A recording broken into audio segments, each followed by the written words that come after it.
اوро بیشتر در صحنه‌های بین‌المللی و شو برنامه‌های موسیقوی می‌بینیم. ما فخر می‌کنیم که او در دیگر شهران نام شهر ما رو بلند می‌کند. پس از اشتراکش در لایحه مشهور گولوس که از شبکه یکی فدراسیون روسیه گذشت، مثل که در تاجیکستان هنرش گل کرد و بیشتر مردم او را شناختند. توانست که در روسیه تاجیکستان را معرفی کند. بسیار عجایب می‌خواست. امروز حضورش در فضای مجازی جنجال می‌ریزد و عکس و ترانه‌هایش در سامانه‌های اجتماعی پر است.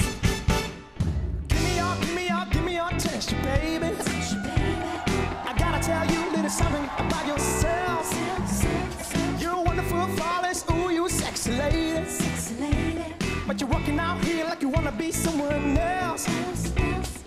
Whoa, I know that you don't know, but you're fine, so fine, fine, so fine. Здравствуйте, вы откуда, как вас зовут? Меня зовут Даниэль Рустамов, я из города Душанбе, Таджикистан. این آوازخوانی تاجیک بیشتر با زبان‌های انگلیسی و روسی ترانه‌های مشهور سراینده‌های دنیا را در آزمون‌ها اجرا می‌کند.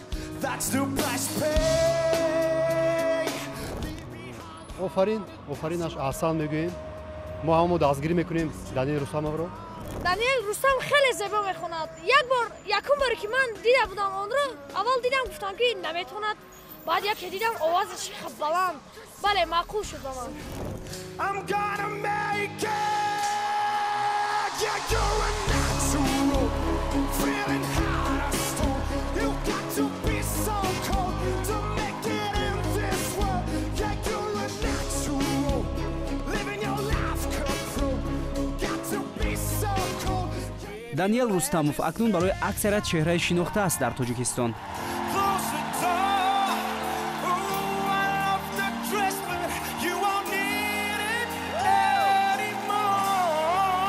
این ساکن 23 ساله شهر دوشنبه را مردم از طریق اینترنت و شبکه‌های بانفوذ تلویزیونی با مانند اوکراین و تلویزیون‌های معروف روسیه بیشتر шнохтанд.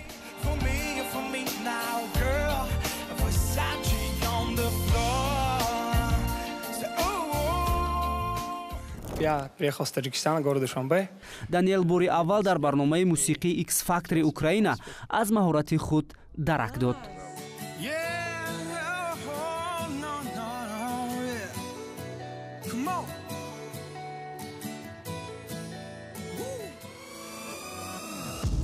I'm waking up to ash and dust.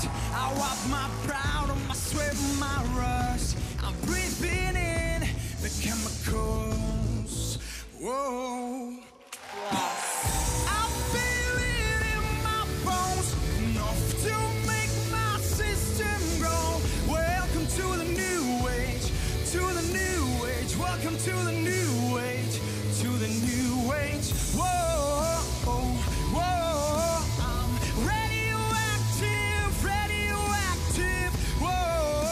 Колоритный персонаж. Radioactive, radioactive. I raise my flags, done my clothes. It's a revolution, I suppose. We painted red to fit right in. Ой, как мне там нравится. I feel it in my bones, enough to make my system grow. Welcome to the new age, to the new age. Welcome to the new age, to the new age. Whoa, whoa, I'm radioactive, radioactive. Whoa, whoa, I'm radioactive, radioactive. خواننده‌ام یک صدایی داشته باشه که غیر عادی باشد. یعقوب عبداللهیف 20 سال است که در سمت موسیقی با سراینده‌ها فعالیت می‌کند. او اظهار می‌نماید که 90% آدم‌های دنیا شاید سرود خوانده توانند، اما تنها برای خودشان. ترکیب صدای دانیل خصوصیت‌های خود را دارا می‌باشد که کم سراینده‌ها از آن بهره‌مندند. وقتی که اولین بارم که من نمی‌دونستم دانیل کی است، در می صفحه فیسبوکی دانیل رو دستگیری کنیم. بعد یک بار نظر کردم که کی است. بعد اما برآمد یکمش رو دیدم. راستی خوشم اومد و تا آخر تماشا کردم. یک 10 دقیقه بود شاید. گپ راستش آبی چشمم کمتر بیرون رفت، аз ҳамунҷо як бори дигар ифтихор кардам ки барое ки як ҳамватани ман дар ҳамин сатҳ баромад кард. Манам иққадр шояд аз Даниэл ман хурсандтар будам ҳамон вақт.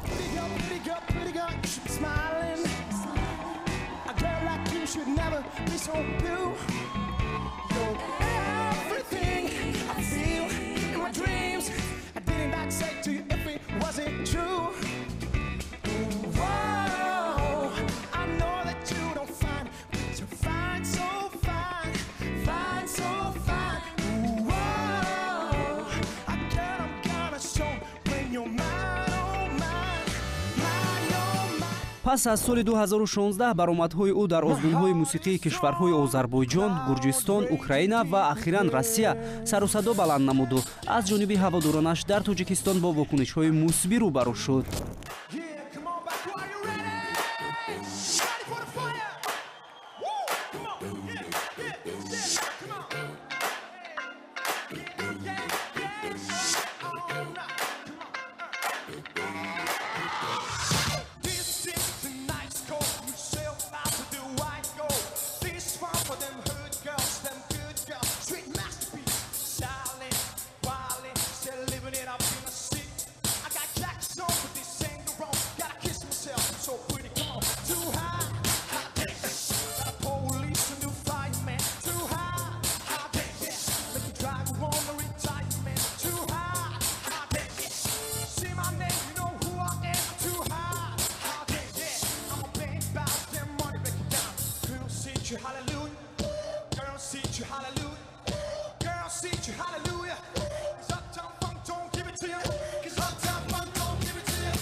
бисёр ҷавонӣ ба истеъдод аст. Парвин Юсуфӣ, овозхони машҳури жанри поп, таҷрибаи зиёдро дар самти сарояндагӣ махсусан сабки эстрада дорад. Мутахассисони мусиқӣ садои ин овозхонро ситоиш мекунанд ва мегӯянд ки хело хонандаи пурҳунар аст. Даниэл дар саҳна баромад кард ва пеши мардум рафт, ба толор фаромад. Инам як ҳар кас карда наметавонад. Албатта ин ҳунарманде ки таҷрибаи зиёде дошта бошад ва ҳунарманде ки мухлисонро ва тамошобинро дӯст медорад ва албатта метавонад ки бо онҳо чашм ба чашм нигоҳ карда, робита карда ва хунда ва дар толор гашта метавонад. Ин Даниэл аз удаям ин кор баромад ва ман тамошо кардам, гуфтам беҳтарӣ. Страсть над ней имеет власть. Все громче звуки понесла. Цвет настроения синий, внутри мартини, а в руках бикини. Под песню синим иней, она так чувствует себя богиней. Цвет настроения синий, внутри мартини, а в руках бикини. Под песню синим иней, она так чувствует себя богиней. Влияние ночи очень трудно предсказать. По телу мурашки, и ей хочется кричать. Да, да, она сейчас звезда. Все предрассудки ерунда. ҳар озмуне ки дар он иштирок кардам, қоидаҳои худро дора буд ва ин лоиҳаҳои ҳунарӣ барои ман таҷрибаи хуб ва дарҳои дигарро боз кард, махсусан лоиҳаи «Голос», гуфт Даниэл Рустамов. Самое главное, что я почувствовал, что эти проекты дают большую известность и открывают такой кругозор новых людей, новых знакомств. И таким образом с каждым днем увеличивается моя личная аудитория, получается, людей, моих слушателей, моих поклонников. И поэтому могу смело сказать, что эти проекты очень дают такой большой толчок вперед в карьере, в творчестве, чтобы человек дальше развивался. даниел дар баробари овозхонӣ як рақсандаи хуб аст. ӯ ин ҳунарро баъди хатми мактаб дар душанбе омӯхтаву як гурӯҳи рақсӣ низ доштааст. баъд аз он ки мактаби миёнаи тамом кард, вай ҳамин дар гурӯҳи новая эра ҳамчун рақс мекард. дар хона бисёр шабу рӯзо машқ мекард, фақат рақс. ман бисёр кӯшиш кардам ки доктор шавад ягон чиз дигар шавад, лекин вай аз роҳи худаш намегашт. ва вақте ки мебинам ки фарзанди ман ҳамин хел дар саҳнаҳои ҷаҳонӣ байналмилалӣ тоҷикистонро муаррифӣ мекунад, мо фахр мекунем ва хурсанд мешавем. вақте ки ӯ мерафт дар ҳамон ҷо ва ман мегуфтам ки ту бояд ки агар мусиқанавоз мешавӣ, як мусиқанавози хуб шавӣ ва давлати мо Тоҷикистон ва тоҷиконро дар тамоми ҷаҳон муаррифӣ кунӣ. ва ӯ кӯшиш мекунад ва ҳамин хел кор карда истодааст.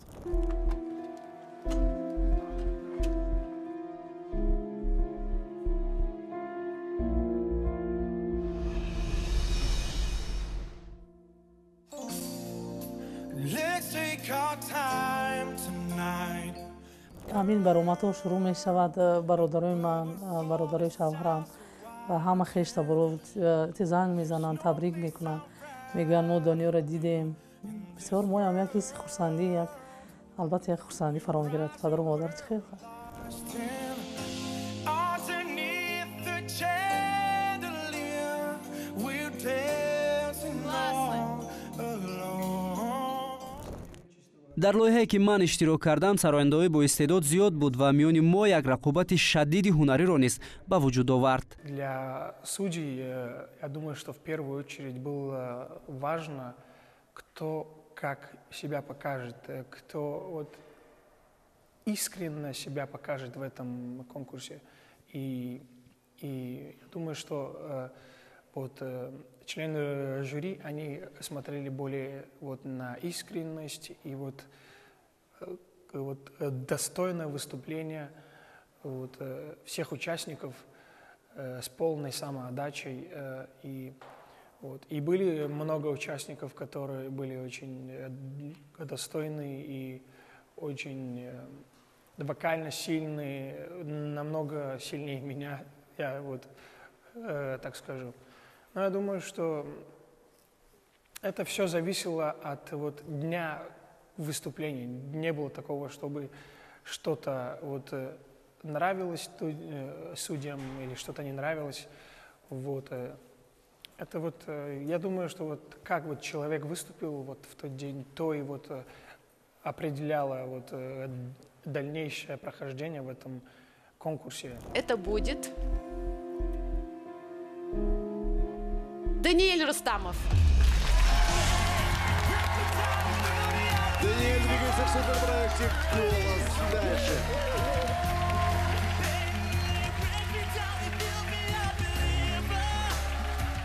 лоиҳаи машҳури телевизионии «Голос» аз ҷиддитарин шоу барномаҳои мусиқии Россия ба шумор меравад. иштирокчиёни ин барнома чандин озмунҳои овозхониро бояд гузашта бошанд. то ин муддат 3 маротиба номнавис шудам ва мисле ки талаботҳояшонро қонеъ накарда будам ва ин навбат бахт бароям хандид, мегӯяд Даниэл Рустамов. Последний раз, когда я пошел на кастинг, каким-то чудным образом меня взяли в проект. Я пел на кастинге 2 песни. Одну на русском и другую на английском. И это очень сильно понравилось кастинг-директору Юрию Аксюте и другим членам вот этого состава кастинг-директоров. Вот. И я думаю, что мне очень сильно помогло предыдущие проекты, вот, потому что после этих проектов оставались очень крутые видеоматериалы для кастинга. Я думаю, что эти материалы очень сильно понравились редакторам Первого канала, и им очень понравилось, как я спел песни. И И они взяли меня в проект, и это очень было радостной новостью для меня, потому что это была еще одна возможность представить Таджикистан. дар озмон ҳамеша ғолибу мағлуб бояд бошад. баъзан доварон ба хотири хатои ночиз баъзе аз иштирокчиёни хубро низ аз баҳраш мегузаранд, мегӯяд Ёқуб Абдуллоев. як оҳангро хонданд, намегӯям ки масалан он нафар рақибаш бад буд, ваям ҳарфаӣ мехонд. Даниелам ҳамин рақам мехонд ҳарфаӣ. вале намедонам садои Даниел бо дохилаш як чизе дора ки ба ман наздиктар буд. агар ки манам аъзои жюри мебудам, шояд фикр намекардам ки масалан аз Тоҷикистон аст ё тоҷик аст, фикр мекардам ки Даниелро қабул мекардам.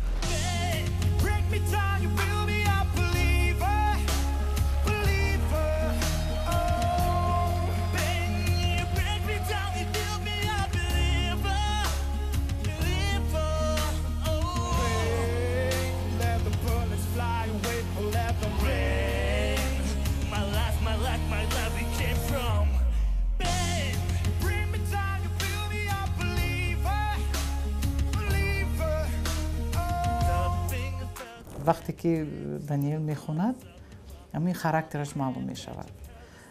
ширагӣ овозаш як камтарак медонед ба овози ба садои хориҷиҳо монанд аст.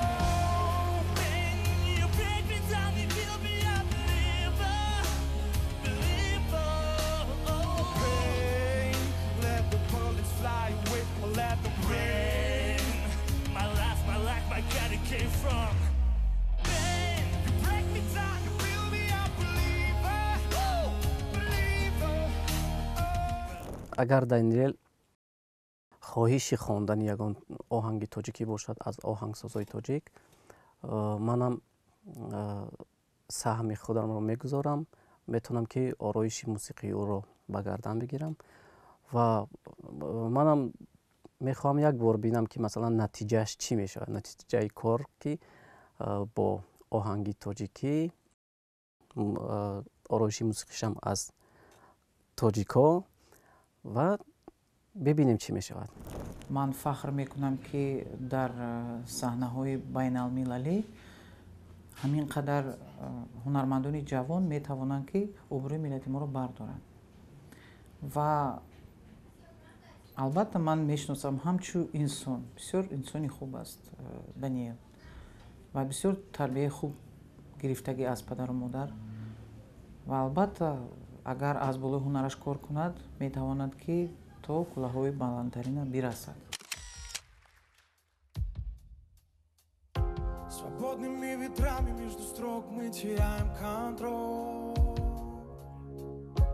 Я разгоняю волны в океане твоих милых глаз. Ты скромную улыбку свою от меня прошу, не скрой, моя родная Лейлало, неземная Лейлало. Зачем мне нужен мир, в котором нет места для нас? Мне нужен мир, в котором кроме нас нет никого. Ведь если ты не рядом, все вокруг теряет окрас. Моя родная Лейлало, неземная Лейлало.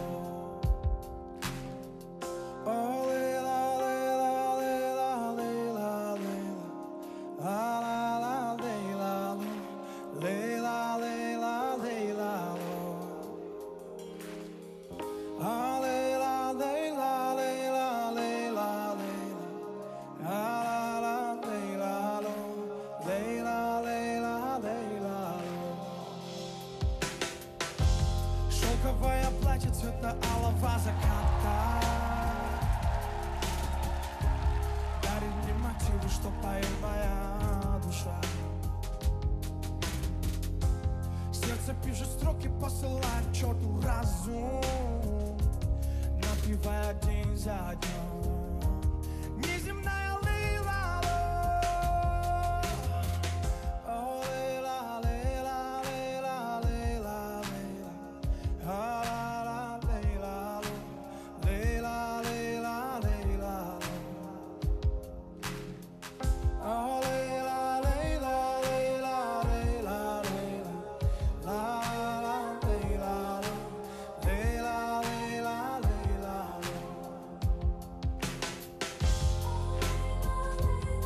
Oh, Layla, oh, Layla,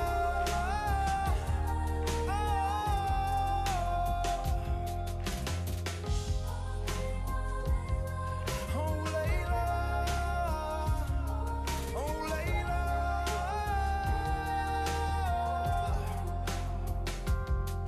ин овозхони ҷавон ҳоло дар оғози роҳи ҳунар аст ва мо дар ин масири пуршебу фароз танҳо муваффақиятҳоро баҳраш таманно менамоем.